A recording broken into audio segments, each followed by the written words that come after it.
Hello friends, तो आज हम रीट एग्जाम 2021 जो 26 सितंबर को हुआ था उसके लेवल फर्स्ट का मैथ्स का सॉल्यूशन करने जा रहे हैं। और इस वीडियो को आप बिल्कुल ध्यान से समझेंगे। मैं यहाँ पे आपको एक एक क्वेश्चन बहुत बढ़िया से करवाने वाला हूँ, तो बिना टाइम खराब किए हुए फर्स्ट क्वेश्चन देखते हैं। नंबर 92 देखिए, इसमें बोल रहा है कि 50 पैसे के 16 सिक्कों का मूल्य बराबर है। 50 पैसे के 16 सिक्कों का मूल्य बराबर है। 50 पैसे के 16 सिक्के मतलब 8 रुपए। तो यहाँ पे अपने को ये देखना है कि इनमें 8 रुपए कहाँ बन रहे हैं, 8 रुपए किस ऑप्शन में बन रहे हैं। तो देखो बी ऑप्शन में देखें एक बार, 2 रुपए के 3 सिक्के कितने बन गए, 6 रुपए। 2 रुपए के 3 सिक्के 6 रुपए बन गए। और 25 पैसे के 8 सिक्के 2 रुपए बन गए हैं। तो 6 जमा 2 8 यहाँ बनता है। ऑप्शन बी में 8 बनता है, तो मतलब ऑप्शन बी यहाँ पे बिल्कुल ठीक है। यस, यहाँ पे ऑप्शन बी बिल्कुल ठीक है। अपना नेक्स्ट क्वेश्चन देखते हैं। नंबर 93 देखते हैं। इसमें बोल रहा है कि निम्न संख्याओं का सही अवरोही क्रम है। निम्न संख्याओं का सही अवरोही क्रम मतलब ज्यादा से कम लिखना है, ज्यादा से कम। सबसे पहले सबसे बड़ा, फिर उससे छोटा, फिर उससे छोटा, कौन सा क्रम है ये बताना। तो इसकी सही सूरत बनाने के लिए, यानी इन सब की सही सूरत बनाने के लिए, ताकि हम पता कर सके सबसे बड़ा कौन है, तो हमें इन सब को 10 से मल्टीप्लाई कर लेना चाहिए ऊपर ऊपर। तो 20/7 और भाई 30/13 और ये 50/6 है ना, इनको हमें 10 से मल्टीप्लाई कर लेना चाहिए। अब हमें यहाँ पे डिवाइड करना चाहिए, तो डिवाइड करने पे ये कितना आता है भाई, कटने पे 2.8 आएगा। ये कितना आएगा आपका, 2.3 आएगा कट पिट के। और ये कितने पे जाएगा, 8.3 पे जाएगा।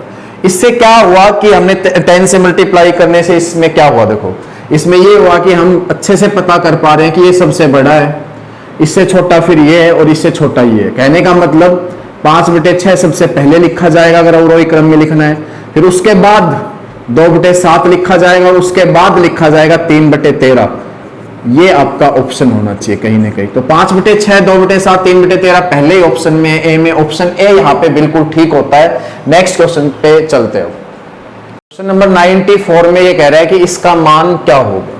तो इसको सिंपल हम सोल्व करेंगे। देखो मैं माइनस वाले एक साथ लिख रहा हूं, -1 -2, ठीक है, -1 -2, और ये माइनस माइनस प्लस का 4। और माइनस किस किस के साथ है, एक तो 3/5 के साथ, और एक किसके साथ है, 2/3 के साथ। तो मैं प्लस का 2/3 लिख सकता हूँ, माइनस बाहर है। और माइनस माइनस प्लस का 5/6 आप लास्ट में लिखोगे। क्लियर है ना। अब इसको सोल्व कर लो भाई, सिंपल। तो 4 में से 3 गया तो आपका 1 आ रहा है।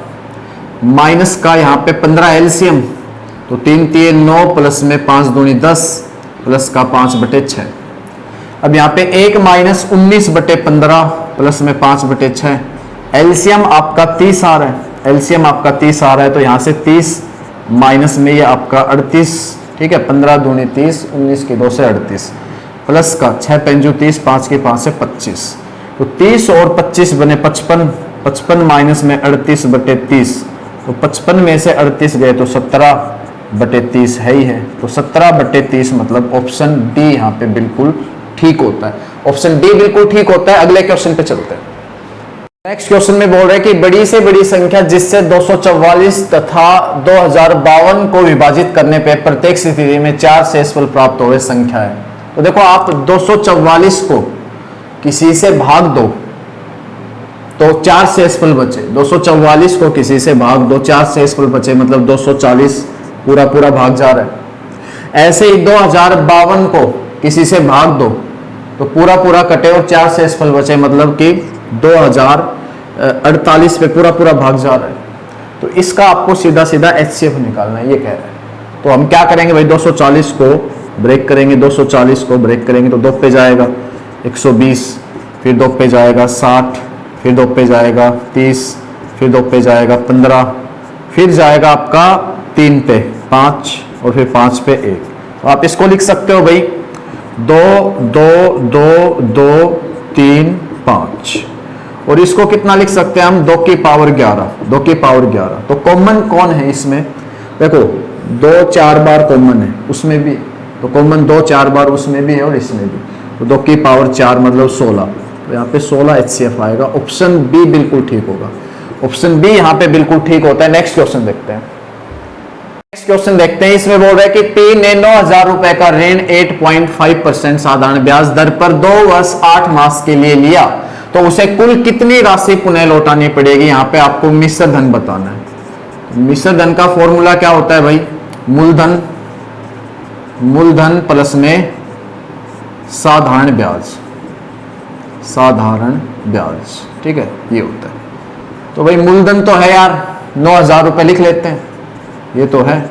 साधारण ब्याज ने, साधारण ब्याज के लिए क्या फॉर्मूला होता है, साधारण ब्याज के लिए क्या फॉर्मूला होगा आपका, साधारण ब्याज के लिए क्या फॉर्मूला होगा, मूलधन 9,000, ठीक है, मूलधन 9,000 इंटू में दर 8.5 इंटू में समय, तो समय को हम साल में बदल लेते हैं, कैसे, 2 वर्ष और 8 मास है, तो 2 वर्ष तो 2 वर्ष ही रहेंगे, 8 मास को हम 8/12 लिख सकते हैं। बताओ, जो साल में कन्वर्ट हो गया, 8/12 लिख सकते हैं जो साल में कन्वर्ट हो गया। तो यहां से भाई हम इसको थोड़ा सोल्व करते हैं, तो 2 प्लस में ये 4 दूनी 8, 4 तिये 12, ठीक है, तो 3 एलसीएम, तो 3 दूनी 6, 6 की 2 से 3 दूनी 6, 6 प्लस 2 8, 8/3। यहाँ पे समय कितना हो गया, 8/3 और बटे 100। इसको थोड़ा सिंप्लीफाई करते हैं, तो 9,000 प्लस में 85 लिख लो भाई, इंटू में 8, ठीक है, अपोन में, इंटू था ना ये, प्लस थोड़ी ना, इंटू है, इंटू 85 प्लस में इंटू में 8 अपोन में 85 लिखने की वजह क्या है, नीचे हम 10 लगा लेंगे ना, 10 लगा लेंगे तो 100 गुणा में 10, ठीक है, इंटू में 3। ऐसे हम इसको थोड़ा सिंप्लीफाई कर सकते हैं। अभी इसको काट पीट लेते हैं, सोल्व कर लेते हैं और इसमें जोड़ देंगे, 9,000 में जोड़ देंगे, आंसर आ जाएगा। तो काटते हुए देखो, 2 0 से 2 0 खत्म, इस 0 से ये 0 गया। अब आपके पास 3 तिये 9, 3 तिये 9, तो 8 तिये 24, 8 तिये 24 और 85 की 24 से करेंगे तो कितनी आएगी, 4 5 20 0, ठीक है, और 4 8 चौक 32, 32 और 2 34, और भाई 2 5 10 0 1 2 8 16 1 17, तो यह है 0 4 7 और 3 10 होता है, और ये आ गया 2040। तो आपको साधारण ब्याज जोड़ देना है, मूलधन में 2040 जोड़ देना है। तो 9,000 में जब आप 2040 जोड़ोगे तो आपका बनेगा 11,040 रुपए। ऑप्शन सी यहाँ पे आपका मिश्र धन होने वाला है, ऑप्शन सी बिल्कुल ठीक होगा। अगले क्वेश्चन पे चलते हैं। तो क्वेश्चन नंबर 97 में बोल रहा है कि एक 22 सेंटीमीटर इंटू 4 सेंटीमीटर के आयताकार कागज को मोड़कर एक 4 सेंटीमीटर ऊंचाई का बेलन बनाया गया। इस बेलन का वक्र पृष्ठ का क्षेत्रफल होगा, इनमें से क्या बताना है। तो भाई ये कागज है अपना, ये 22 सेंटीमीटर हो गया और ये 4 सेंटीमीटर हो गया, तो इसको मोड़कर बेलन बनाया गया।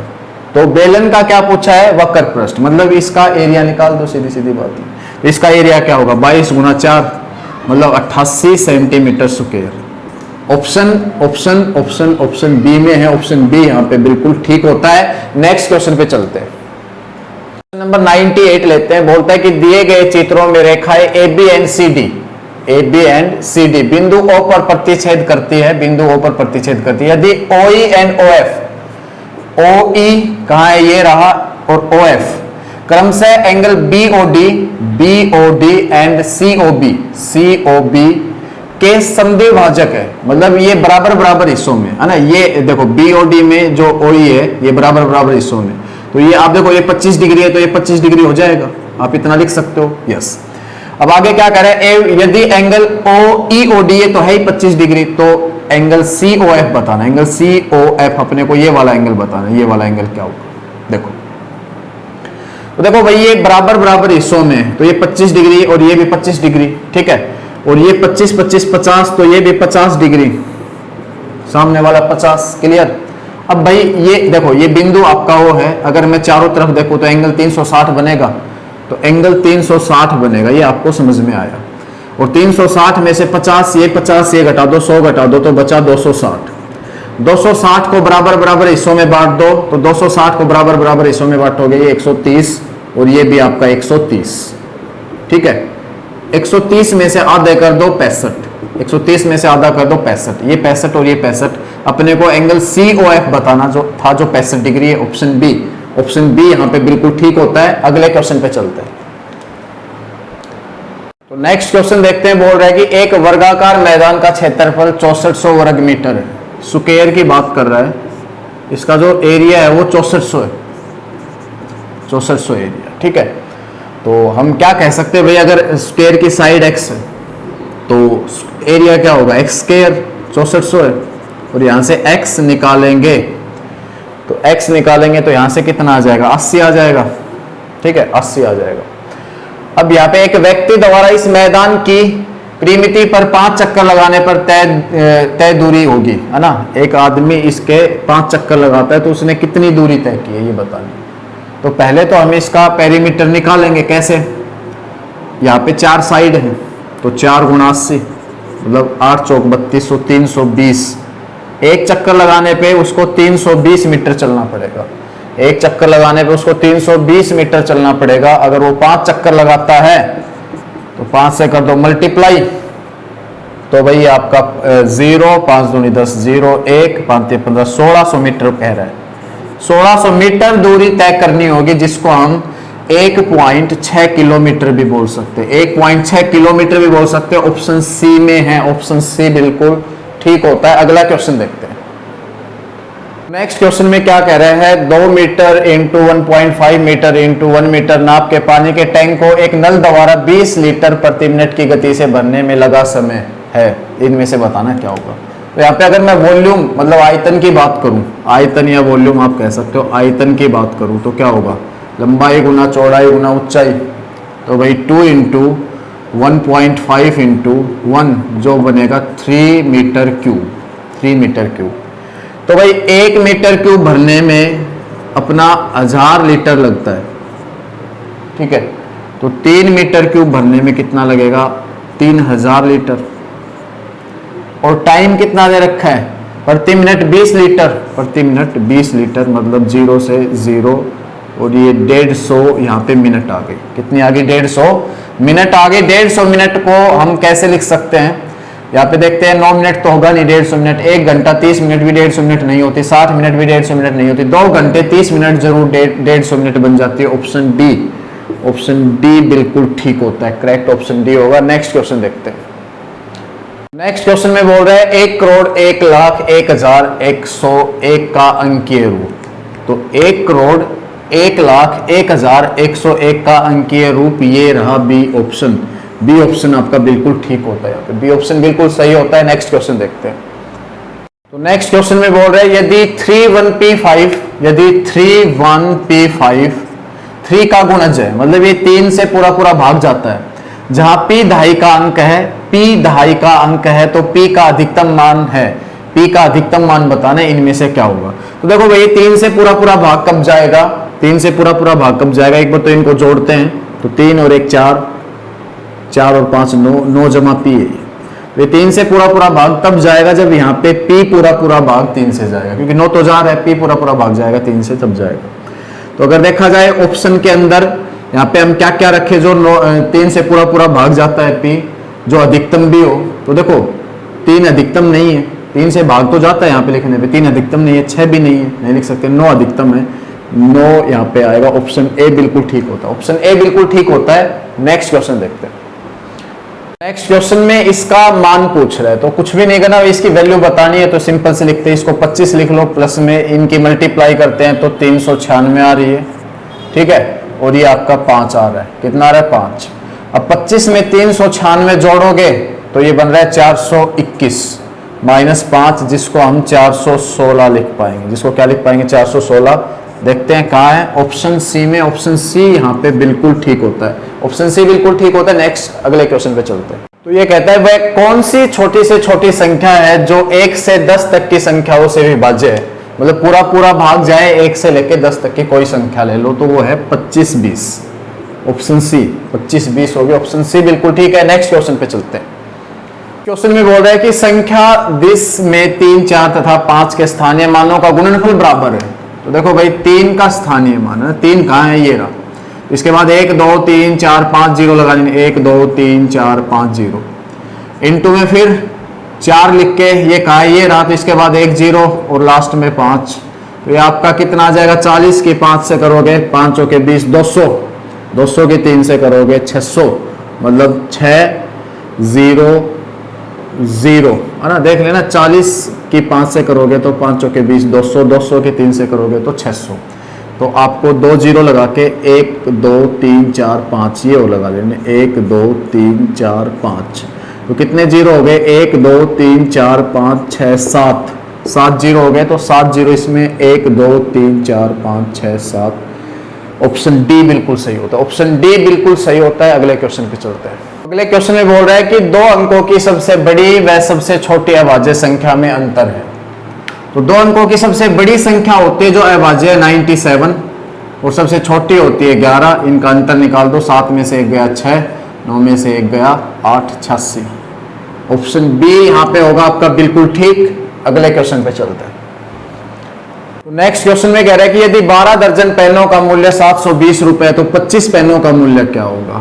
12 दर्जन पेनों का मूल्य 720 रुपए, तो 12 दर्जन मतलब 12 इंटू में 12, तो 25 पेनों का मूल्य कितना होगा इंटू 25। ये एक पेन का आ गया गुणा 25 कर देंगे, तो ये कितने पे जाएगा, 60 पे जा रहा है। और 12 पेन जो 60, 25 की 5 से करोगे तो 25 की 5 से करोगे तो 125 रुपये, 125 रुपये। ऑप्शन सी बिल्कुल ठीक है। नेक्स्ट क्वेश्चन देखते हैं।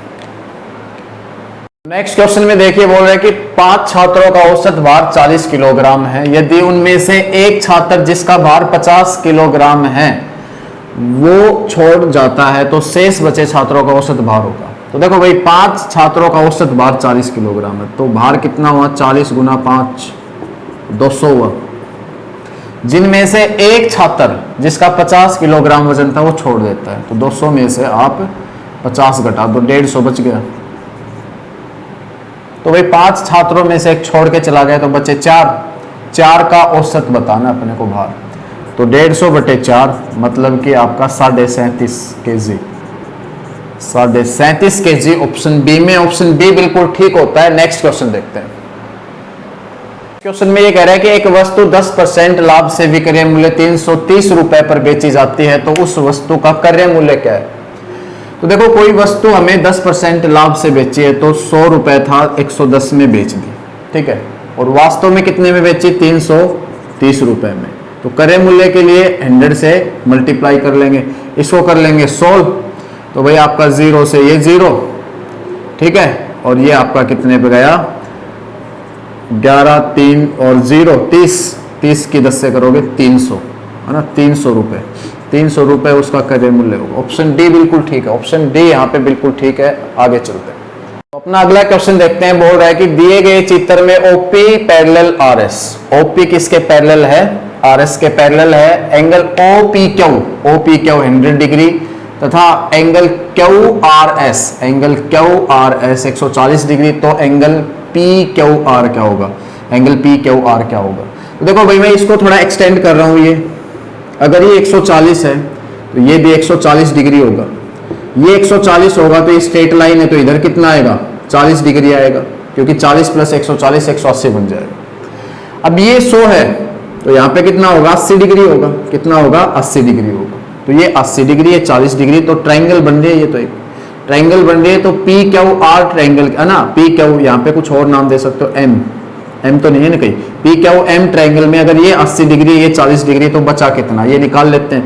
तो ट्राइंगल के तीनों एंगल का योग 180 माइनस 80 प्लस में 40, तो भाई 180 माइनस में 120 मतलब 60 डिग्री होगा, है ना। Angle P Q R 60 degree होगा, जो ऑप्शन बी में है। ऑप्शन बी यहाँ पे बिल्कुल ठीक होता है। तो अभी मैंने सारे क्वेश्चन करवाए नहीं है, अभी इसमें क्वेश्चन और भी बाकी है। अगर आपको सभी क्वेश्चंस के सॉल्यूशन चाहिए तो कमेंट बॉक्स में आप जरूर कमेंट करें अगर आपको आगे के सॉल्यूशन चाहिए, और वीडियो को लाइक जरूर कर ले, चैनल को सब्सक्राइब कर दे। Thank you very much.